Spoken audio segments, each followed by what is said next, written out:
Namo Bhagavate Vasudevaya. Bhagavad Gita as it is, chapter 7, text 21. Yo yo yam yam tanum bhakta shraddhayarchitumicchati tasya tasya chalam shraddham tameva vidadhamyaham. So Krishna says, in the previous verse he said, people who are stolen by their lusty desires, they go to these devatas. Kamaistair hritagnaanaha prapadyante anya devataha. Anya devata means other demigods who's who wants to satisfy their lusty desires to get something from them. And now Krishna says the faith in those demigods is generated by him only. See how wonderful it is. Yo yo yam yam tanum bhaktaha. Bhakta, a devotee, wherever, whatever demigod he goes, Tanum, Yoyo Yam Yam Tanum, some form of Devata he goes. And then Shraddhaya Architum Ichhati, he wants to worship with faith to that particular Devata. Shraddhaya Architum Ichhati, Tasya Tasya Achalam Shraddham, that kind of undeviating, unflinching faith in that particular Devata, Tam eva vidadhamyaham. Ahameva vidadhami. I am only giving that shraddha to go to that particular devata and worship in a particular way. So now why Krishna does that? We had one time a discussion with friends in office, and it also happens many times, you might have noticed. Hey, you know what? Today I was opening YouTube and suddenly a video got recommended to me, and I realized that I was looking for it. And I was actually not searching it on the YouTube, but it somehow popped up. How does YouTube know that I'm looking for it? So, like that, the discussion happened, and I'm sure some of you might have noticed that. And based on what I see, and then after that, once you see the video, and then the similar video pops up on the right, and then once you see that video, another video pops. So, based on what your interest is, the algorithm recommends you, okay, I think you like this. Why don't you do this? I think you like this. Why don't you do this? The first case, how did it happen? So actually, we could have searched it in some other browser or something which has something called cookies, and that remembers your search, what is your interest, and often that gets sold to these companies, and they know, oh, okay, this person likes this, so let me show him this. This person likes this particular thing, let me show him a advertisement for this. So it's based on our desire, our interest, it is recommended.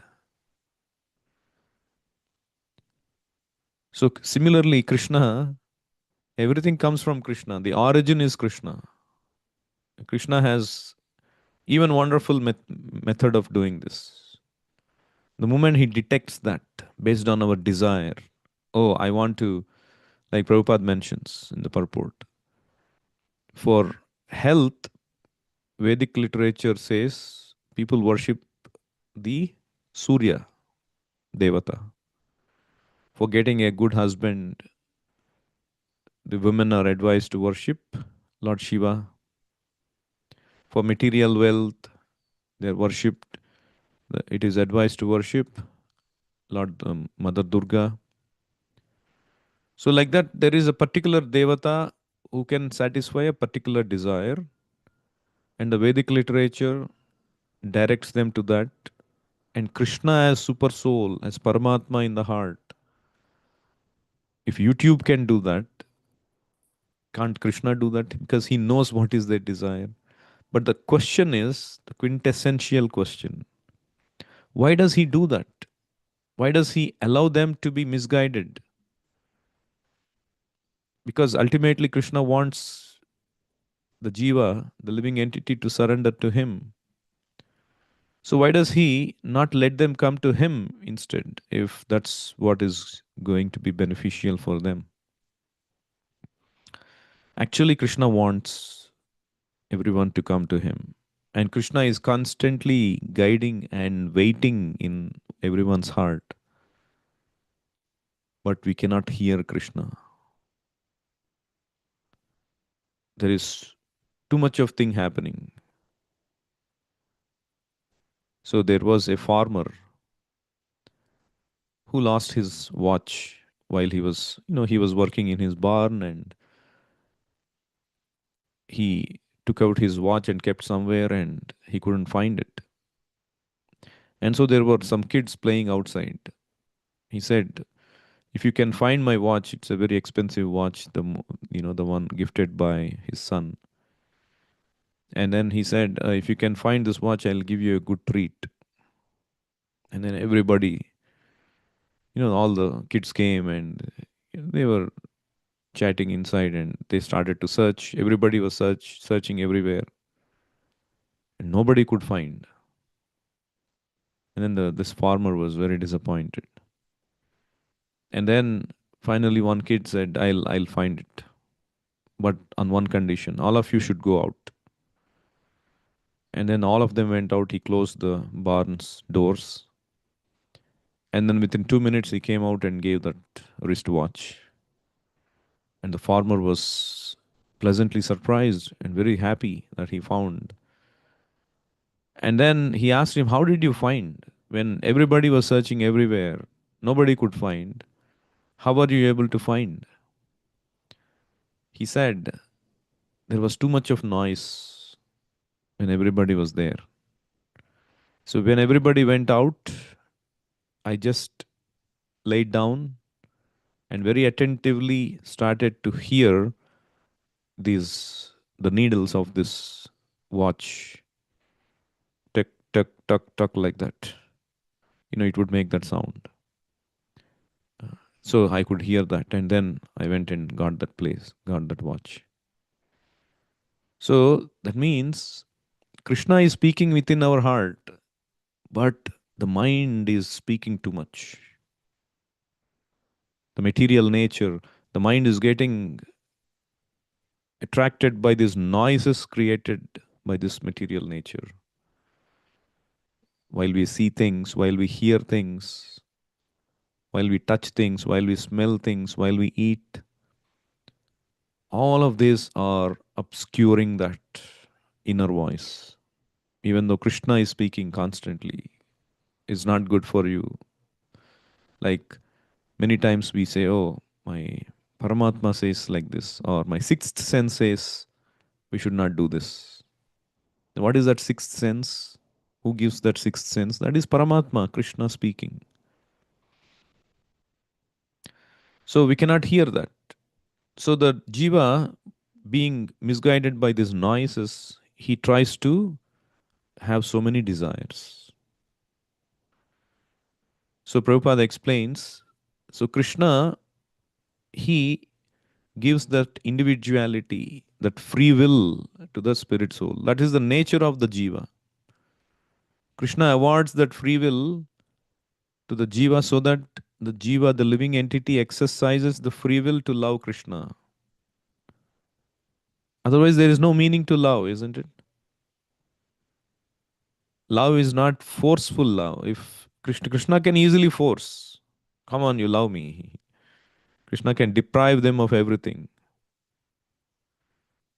But that is not real love. The jiva has to exercise his free will voluntarily. Krishna, I don't want anything. I want you only. But if the jiva does not exercise, if the jiva wants, no, I want this noise, that noise, I want this desire, that desire. As kind father, Krishna allows that. Okay, you want to do this? Okay, here is how you can do it. Go to this devata and do like this. And for doing that, you need to have faith, isn't it? Before following a particular program, you need to have particular faith. A YouTube video example only. So let's say you're trying to find solution to a ailment, some pain. You saw a video. Oh, it has so many views, so many likes, and you start to read the comments. Oh yeah, yeah, yeah, and then your faith starts to increase, and then you start watching more, and then you start to do more, and then it starts to work, and then you feel, oh yeah, this is the ultimate solution to all the problems. And then you start to have that ultimate faith on that person, to the extent that not for that particular thing, you'll start to believe in him for everything. And that's how they make a lot of subscribers. They make a lot of different videos, because now once you generate that faith on that person, you start to believe that person. Oh, he is so good, or she is so good. That is how we develop the faith in a particular devata. So Krishna is basically reciprocating based on our desires. If someone is in lower modes like Rajoguna, Tamoguna, they are enamored by a particular kind of lusty desire. They don't want to come to Krishna or Vishnu because they know that their desire is material and may not be fulfilled by Krishna. Like, to give a simple analogy. So if you want to reduce weight, say out of 100 people who want to do that, the people who want to do organically and take the hard route may be very less. People don't want to exercise, eat the right things, go to gym. It's very hard work, isn't it? They want to get back their body by shortcuts. Take some pills, or you know, surgery, or whatever it is. Those who promise quick results. So people who are less intelligent, they resort to so-called easier methods. So those who are less intelligent, Hritagnana, as Krishna said in this previous verse, they go to devatas. But if they take the organic route, the even though it might look hard route, Krishna will not only satisfy their desires, but also will cleanse their hearts. But people in lower modes, they are not attached to Krishna because it requires the minimum mode of goodness. Sattvam yad brahma darshanam. You need sattva guna to be attracted to Brahman or Krishna consciousness. Since they don't want, Krishna will not force them to come. If somebody is not ready to come to him, Krishna will not force them to come. He will make arrangements to satisfy their ulterior material desires by inspiring them to go to the devatas. That is why we see many times a lot of people have staunch faith in the devatas and they worship with all their abilities. And that faith Krishna is only giving. So one time we had a satsang program. So one family came, and after the program they were describing how in their house they were looking to visit a cow and do some feeding and worship, but they couldn't find any in the in our locality. And then suddenly at that time we knocked their door, and then we explained how we have a goshala and all of that. And then they were surprised. Oh, we were looking for it, and suddenly we came. And so that means Krishna reciprocated based on our desire. Krishna reciprocates based on our desires. But an intelligent person after understanding these concepts in Bhagavad Gita, comes to realize that it is Krishna only who is behind everything, who is controlling everything, who is granting everything, who is even giving us the faith to worship the devatas. And so one understands that that is not our real benefit. Krishna's actual desire is for us to come back to Him and enjoy the eternal life of bliss and knowledge. But we are being foolish to disregard Him and His teachings and stick to ulterior desires. So we have to ask Krishna the right thing. As Kulashekara Acharya prays, Nastha dharme na vasunichaye naiva kamopabhoge yadbhavyam tadbhavatu bhagavan purva karmanu rupam etat pradhyam mama bahumatam janma janmantarepi tvatpadam bhoruha yugagata nischala bhaktirastu. So he says, Nastha dharme navasunichaye. I have no attachment for even mundane religiosity like this Devataradhana, Karma Kanda for my own gratification. Nastha dharme navasunichaye. I don't want to accumulate wealth, nor kamopabhoge to enjoy sense gratification. Because all of these things will happen according to our karma. Yad bhavyam tad bhavatu bhagavan purva karmanu rupam. So sometimes people, even though it is destined, they work so hard, but to get the same thing that is already anyway destined. So why do you have to work so hard? Instead, use that work to develop Krishna consciousness. That is not destined. That is in your hand. That is in your control. But everything else is destined.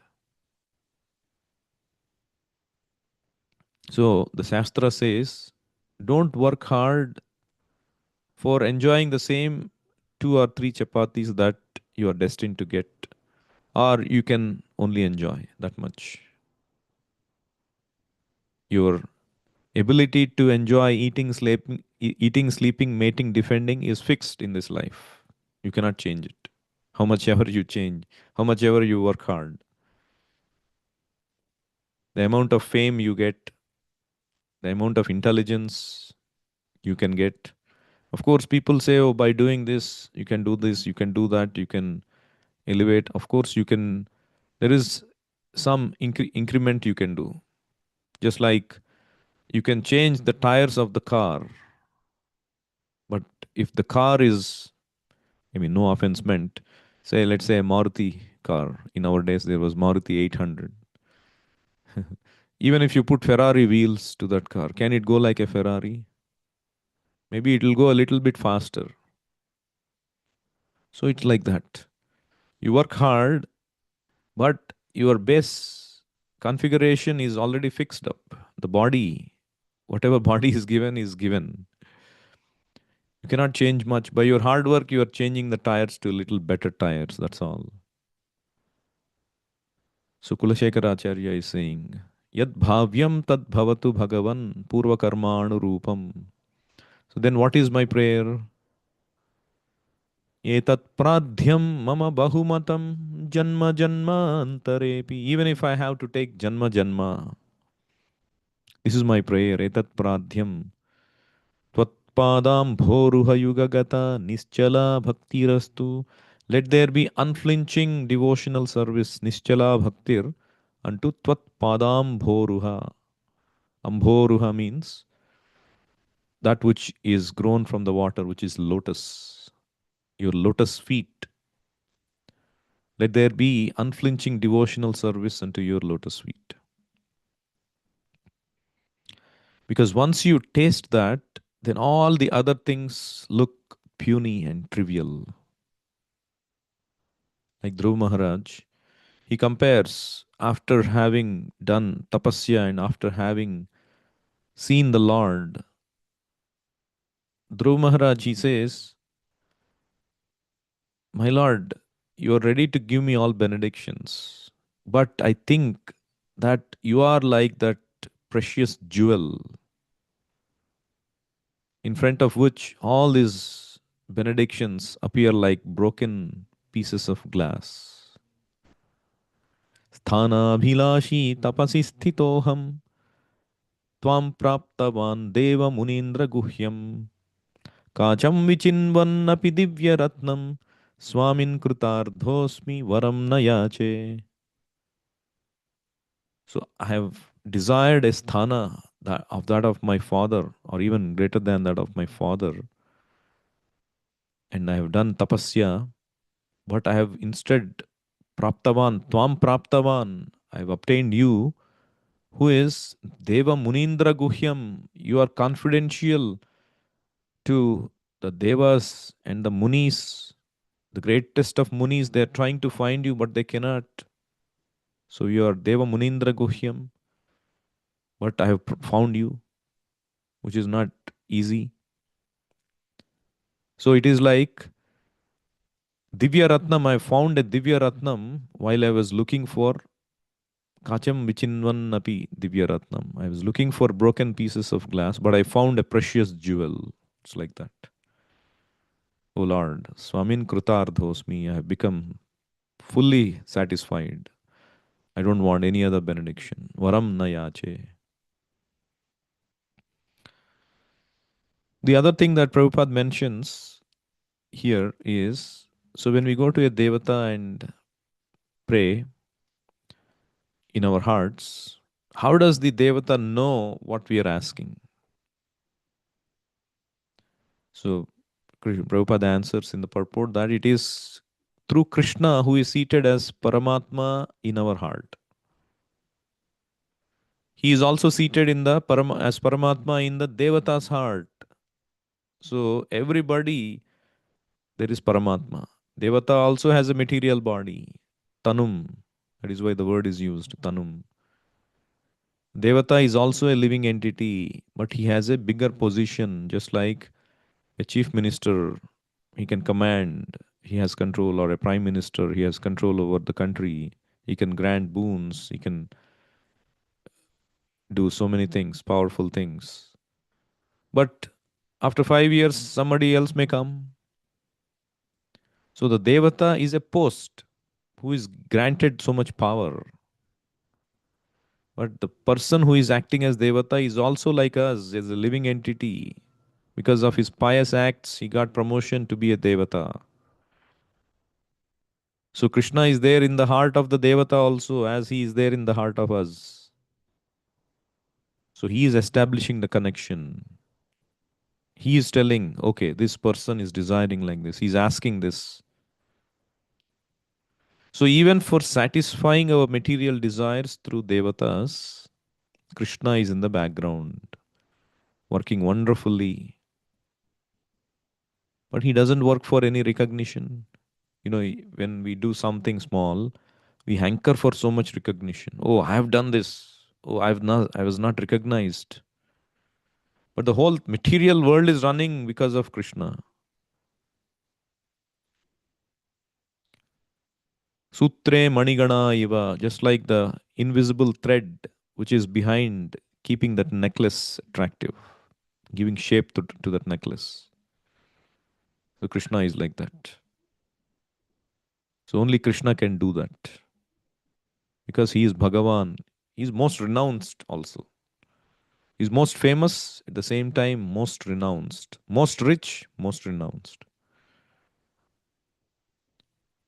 Aishwaryasya samagrasya viryasya yashasha shriyaha gnana vairagyayoschaiva shannam bhaga itingana. The six opulences, Aishwarya, all kinds of wealth, Virya, all kinds of heroism, strength, Yashashaha, fame, Shriyaha, beauty, Gnana, knowledge, and Vairagya, renunciation, Krishna has. That is why he is God. These are the wonderful qualities of Krishna. So, by studying Bhagavad Gita scrutinizingly, we can understand Krishna's glorious qualities, and that will instill a sense of gratitude for him. And once we know the true nature of Krishna, we will not aspire for any sensory or separate material desires.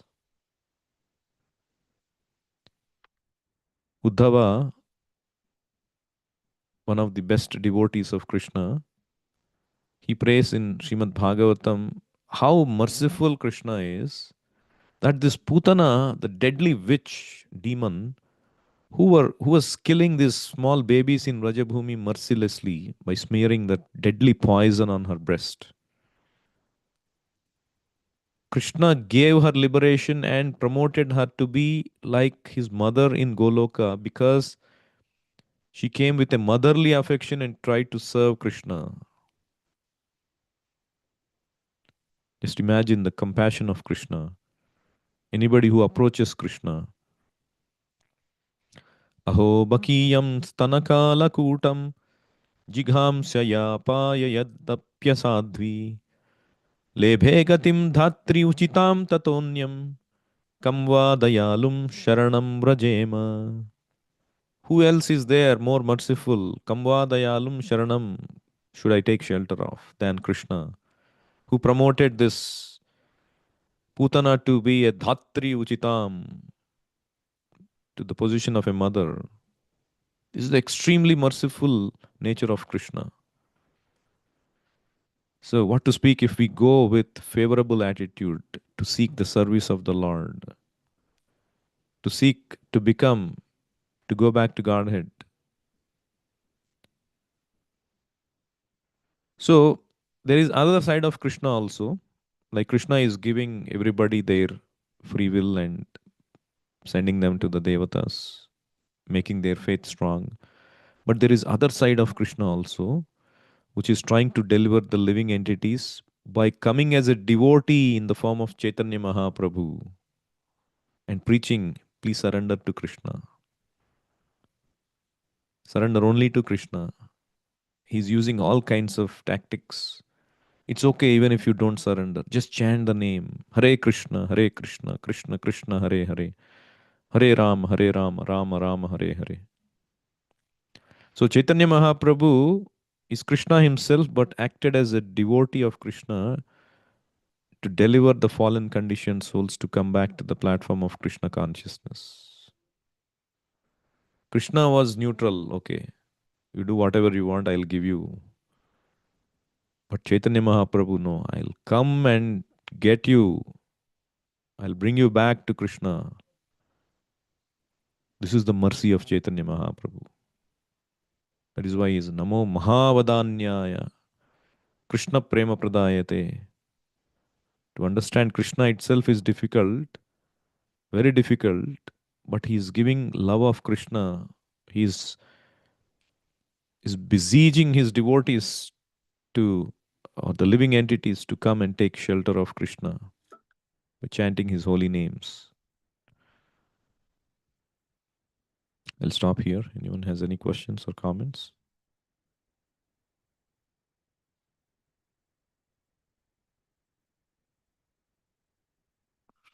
Second, let me unmute.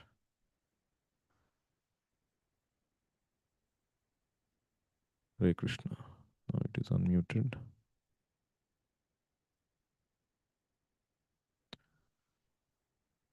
Bhagavad Gita as it is ki jai. Okay, somebody has a question. Hare Krishna Prabhuji Sadha Pranam. All glories to Srila Prabhupada. I Hare have no Krishna. questions, but thank you today. When you said, do you have any reciprocations like that? Sometimes I feel like if something I wanted so intensely regarding spiritual things, it happens. And then when I say to some people around me, this is a reciprocation, they feel that, I'm so much caught into this thing, and then I'm thinking like that. But somehow in my whole heart, it is being served by the Lord, is what I think. And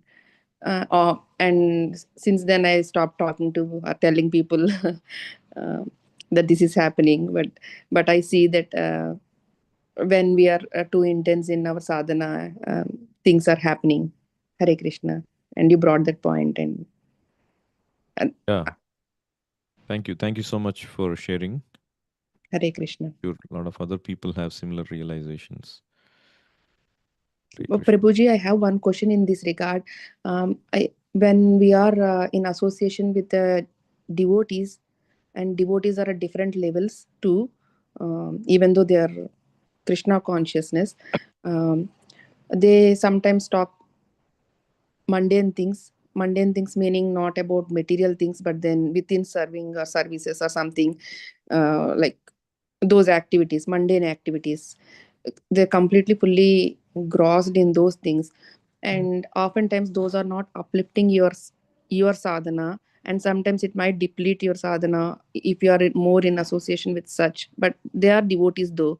So how do we come out of that? And is it a Vaishnava aparadh not to have it association of them, or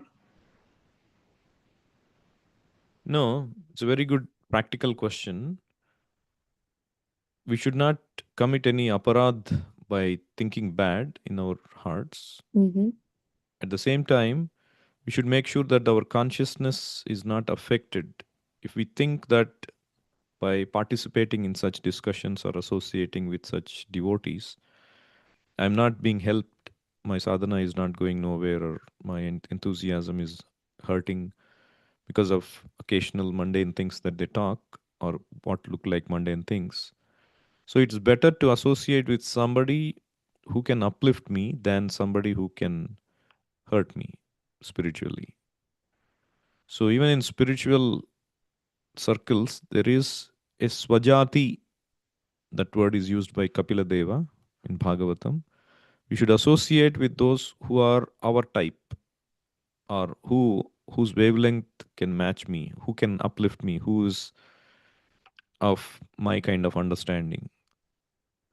So while respecting others and staying at a reasonable distance so that we don't commit offenses and think bad, it's important that we associate with those who can help me. So that is also there. thank you so much for clarifying, Prabhuji. Hare Krishna. Hare Krishna. Bhagavad Gita as it is ki jai, Srila Prabhupada ki jai, Nitai Gaur Premanande, Hari Hari Bol. Hare Krishna.